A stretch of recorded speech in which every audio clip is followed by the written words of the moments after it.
우리가 왜 Y델타 결선을 하는가에 대한 질문은 기동전류를 억제하기 위해서 Y델타 결선으로 한다는 것입니다. 여기서 유도전동기란 자극의 회전 방향으로 도체는 추종하여 회전하게 된다.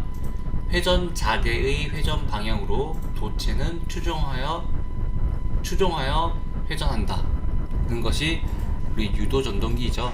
농형 구조에 따른 5가지 방법 중에서 두 번째 Y델타 기동에 대해서 설명을 드리고자 합니다. 농형 구조의 Y델타 기동, 일때는 우리가 임피던스가 일정하다는 해석을 합니다.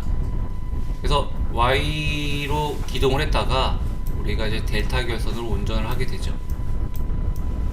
임피던스가 일정하니까 전압의 변화에 따라서 우리가 해석을 하게 됩니다. 루트 3분의 V로 기동을 했다가 그러다가 델타로 하게 되면 루트 3배, 최종적으로 루트 3배가 되지요. 전류는 3배가 됩니다. 왜 3배가 될까요? 여길 보시게 되면 IY분의 Y 델타로 보시게 되면 이때 이제 임피던스 분의 VY, 임피던스 분의 V 델타로 봐서 이때 전압이 어떻게 돼요? 델타는 루트 3 이렇게 전압이 상승을 하고요.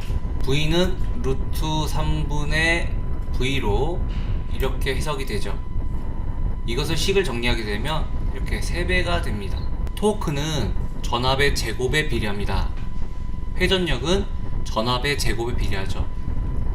우리가 Y 델타로 기동을 했을 때 전압이 루트 3배가 되지 않습니까? 루트 3의 제곱은 3이 되겠죠. 그래서 토크는 3배가 된다. 정리하자면 Y에서 델타로 운전할 때 Y 델타 기동 시 전압은 루트 3배요. 전류는 3배, 토크는 3배가 됩니다. 우리가 직류 회로를 배우고 교류 회로를 배우고 교류에서도 단상을 배우고 그 다음에 삼상을 배우는데요. 삼상에서는 우리가 Y 결선을 했느냐 델타 결선을 했느냐 결선 방식에 따라서 우리가 해석을 달리합니다. 이때 Y 결선은 이때 VL은 성간전압이라고 합니다. VP는 상전압이라고 해요. 성간전압은 상전압의 루트 3배, 그리고 선전류와 상전류는 같다는 것이 우리 Y 결선의 특징이죠. 델타 결선 같은 경우는 성간전압과 상전압이 같다. 하지만 선전류는, 선에 흐르는 전류는 우리 상에 흐르는 전류보다 루트 3배가 크다. 하지만 여기서 위상이 마이너스 30도다 라는 것을 기억해 두세요. 근데 여기서 여러분들이 공부를 하다 보면 헷갈리는 것이 있어요. 뭐냐면 우리가 델타 Y 등가 변환이라는 파트에서 이때는 우리가 전압을 일정하다는 것을 두고 전압이 일정한 상태에서 델타와 Y를 등가 변환을 하는데요. 이때 우리는 이렇게 변한다고 우리는 공부를 합니다. 전압이 일정했을 때 우리 델타랑 Y의 등가 변환이요. 임피던스의 등가 변환. 그래서 여기서 델타에서 Y로 변환했을 때 이때 임피던스 1은 요게 임피던스 1은 뭐예요? 여기 델타의 각변에 3개를 다 더하고 분자에는 그 사이의 곱을 분자로 올리죠.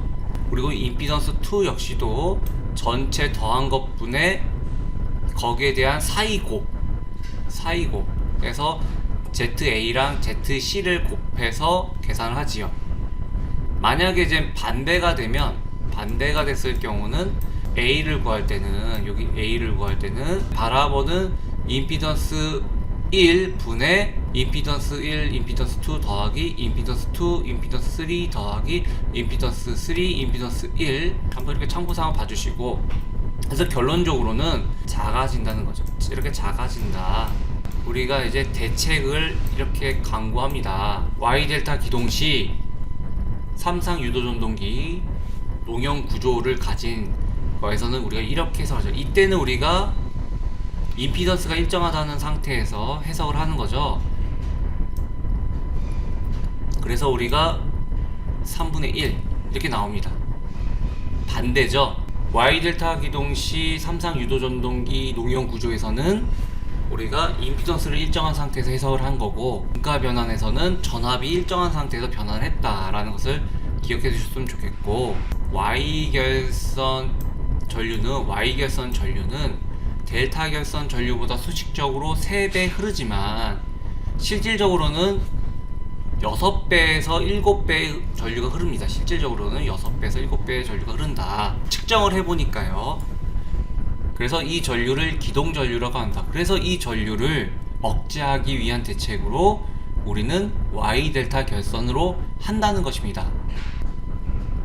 이상 삼상 유도전동기 기동 방법 중 Y 델타 기동 방법에 대한 설명이었습니다. 수고하셨습니다.